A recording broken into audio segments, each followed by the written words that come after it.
కన్యా రాశి వారికి ఆరోగ్యరీత్యా కొన్ని జాగ్రత్తలు తీసుకోవాలి. శత్రువులు అధికంగా ఉంటారు. రాశి అధిపతి దశమాధిపతి అయిన బుధుడు 6 రాహుతో కలుస్తున్నారు. అంత బలంగా లేదు. ఏదైనా వ్యవహారాలు చేసేటప్పుడు ఉద్యోగరీత్యా కొన్ని జాగ్రత్తలు తీసుకోవాలి. ఉద్యోగం ఒకసారి పోయే పరిస్థితి కూడా గోచరిస్తుంది. నూతన ఉద్యోగ ప్రయత్నాలు కాస్త ఆలస్యం అవుతాయి.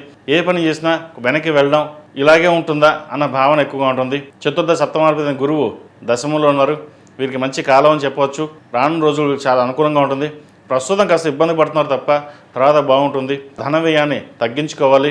అలంకార విషయంలో ముందు ఉంటారు. వాటి మీద ఖర్చు ఎక్కువగా చేస్తారు. వాటి విషయం తగ్గించుకోవాలి. రూపాయికి రూపాయిన్నర ఖర్చు ఉంటుంది. ఖర్చుల విషయంలో జాగ్రత్త వహించాలి. సేవింగ్స్ జాగ్రత్తగా వెళ్ళాలి. కోపతాపాలకు దూరంగా ఉన్నట్లయితే మరిన్ని మంచి ఫలితాలు ఉంటాయి. అదేవిధంగా సంతానం సంబంధించిన విషయవహారాలు, స్థిరాస్తులకు సంబంధించిన విషయవహారాలు వీరు సానుకూల పడుతుంది. కోర్టు వ్యవహారాలు అనుకూలిస్తాయి. రావాల్సిన బెనిఫిట్, స్థిరాస్తులకు సంబంధించిన బెనిఫిట్స్ ఏవైతే ఉన్నాయో వీరికి లభించే విధంగా గ్రహతలు గోచరిస్తుంది. సంతానం మంచి అభివృద్ధిలోకి వస్తారు. సంతానం కోసం ప్రయత్నం చేసే వారికి మంచి కాలం అని చెప్పవచ్చు. శుభవార్తను వింటారు. అదేవిధంగా వివాహ ప్రయత్నాలు చేస్తున్న వారికి, పునర్వివాహ ప్రయత్నాలు చేస్తున్న వారు కూడా కాలం అనుకూలంగా ఉంది. మంచి సంబంధం కుదురుతుంది. ఏదైనా జాతక పరిశీలన చేసుకున్న తర్వాతే, వివాహ పంతం చూసుకుని చక్కగా ఉన్న తర్వాతే ముందుకు వెళ్ళడం చెప్పదగినది. తొందరపడి నిర్ణయాలు తీసుకోవడం వల్ల ఒక్కొక్కసారి నష్టపోయే అవకాశం కూడా లేకపోలేదు. ఏదైనా సరే మీ మాట వినాలి, మీరు చెప్పిందే వినాలి అనే భావంతో ఉంటారు. ఒక్కొక్కసారి అది పని చేస్తుంది, ఒక్కొక్కసారి పని చేయదు. ఆ విషయంలో మటుకి ఆచితూచి వ్యవహరించండి. ప్రతిరోజు ప్రతినిత్యం దుర్గా స్తోత్రాన్ని పఠించడం, అదేవిధంగా గణపతి స్వామివారికి గకారక అష్టోత్తరంతో గరికతో పూజించేయండి. బుధవారం నాడు చక్కగా మంచి ఫలితాలు సంప్రాప్తిస్తాయి.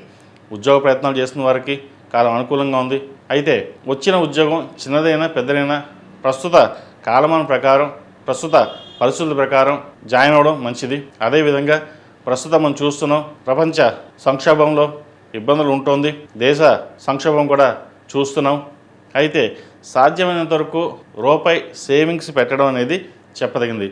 ఏదైనా ఇన్వెస్ట్మెంట్స్ ఉంటే కొంతకాలం ఆగిన తర్వాత చేయడం అనేది చెప్పదగినది. అదేవిధంగా ఈ రాశివారు ప్రతిరోజు ప్రతినిత్యం హనుమాన్ చాలీసా పఠించడం, సుబ్రహ్మణ్య స్వామి అష్టకం పఠించడం చెప్పదగిన సూచన. ఈ రాశిలో జన్మించిన స్త్రీలకు వృత్తి ఉద్యోగ పరంగా, వ్యాపార పరంగా ఈ వారం చాలా వరకు బాగుందని చెప్పచ్చు. కష్టే ఫలి అన్నారు పెద్దలు.